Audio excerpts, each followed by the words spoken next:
మరియు మీరు సర్వలోకమునకు వెళ్ళి సర్వ సృష్టికి సువార్తను ప్రకటించుడి. నమ్మి బాప్తిజం పొందినవాడు రక్షించబడును, నమ్మని వాడు శిక్షించబడును. నమ్మిన వారి వలన ఈ సూచక క్రియలు కనపడును.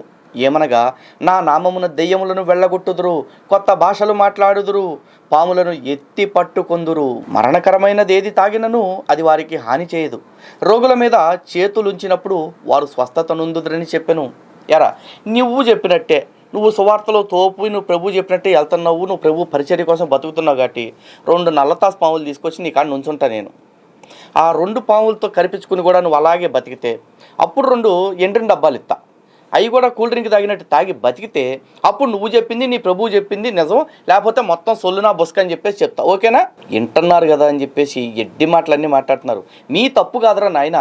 భారతదేశంలో ఉన్న చట్టాలు ఏవైతే ఉన్నాయో అమలు చేయటానికి మొహమాట పడుతున్న మా వ్యవస్థలు ఉన్నాయి చూసావా, వాళ్ళని అనాల.